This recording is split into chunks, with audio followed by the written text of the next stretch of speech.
Something specific that hit me while I was in Sunday school with my group yesterday. Just as we were reading through Genesis 1, I always get excited when we're talking about it going into, new beginnings and just things like that. Because there's always something new that the Lord can teach me there. And this time specifically, I didn't initially actually expect it from Genesis 1, but it was speaking about community. It's from Genesis 1 verse 26 where it says the following. Hang on. Um, then God said, "Let us make man in our image, in our likeness, and let them rule over the fish of the sea and the birds of the air, over the livestock, over all the earth, and over all the creatures that move along the ground."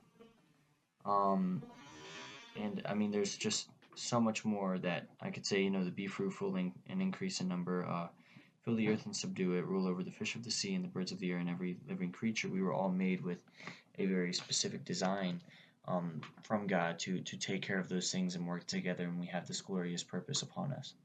And the main thing that our group started talking about was the let us, right? Like, why does it say let us in the verse? Was the curriculum that it was talking about? Or, you know what I meant to say. And we started talking about it a little bit, the Father, Son, and the Holy Ghost. And really, a thought that came to me was that they were more or less the three personalities of God, right? Because people were wondering, well, like, what do you pray to what, Jesus or like God and like stuff like that. But really, they're all united under this one thing, um, that is God altogether. And so when it comes to also the way that the church community goes, right, as we were all made with the same exact job, right, to come together and complete it, we're still all going to be very different, very diverse, coming together as one single unified church under Christ.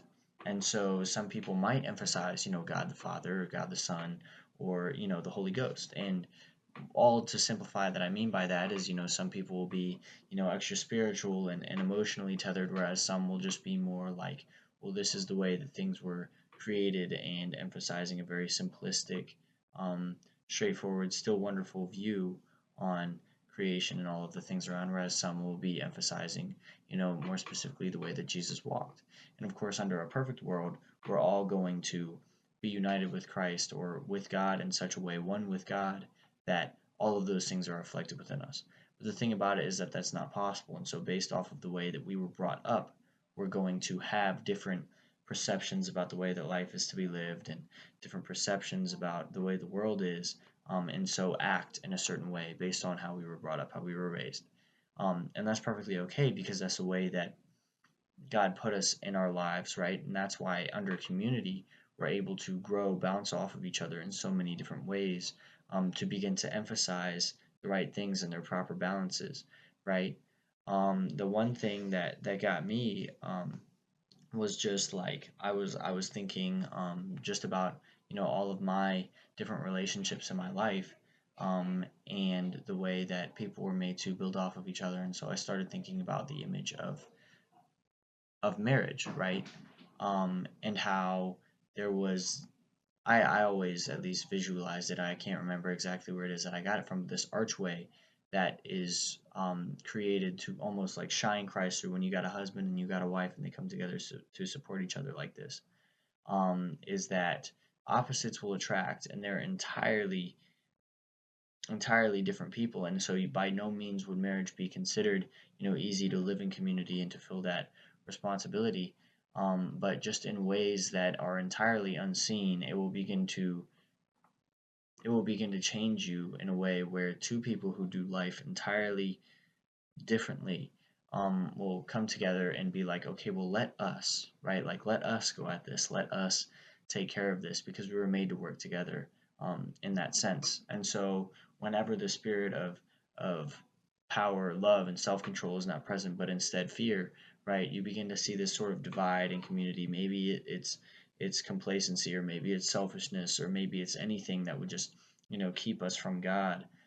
That community very much is almost like that same effort, right? If we were made to be with people, if it is not good for man to be alone, then it would be disconnecting us from the oneness that we have with God, the oneness that we have with Christ. So, you know, anytime that we have issues with people, right, it's good to reconcile that with them.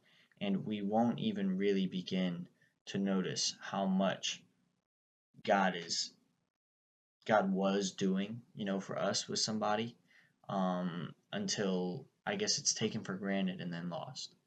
And so I think it's very important that as people we come to understand the importance of community, and really want to take up what it is that God has set on us. So don't be a jerk to people because it's really not fun, and don't try and do things on your own because it really doesn't matter what you think of yourself. You're not going to get it. Don't try and live life the way that you always usually do because it's going to end up changing you so much, when you're around people. And it's going to be easy, quote unquote, easy, or it's going to be hard, right? Kind of like how Jesus' yoke is easy and his burden is light, right? If you take on all of these things and you're trying to live life a very specific, strict way, something's going to hit your train. And it's not going to be very fun. So just as far as that goes, be aware of the differences of other people, and honestly be asking God how you can properly take on, um, whatever newness and growth that He wants to have for you. Um, yeah, I mean that's mostly what I learned, um, and I guess I want y'all to be blessed by that. So yeah, yeah, have a good day.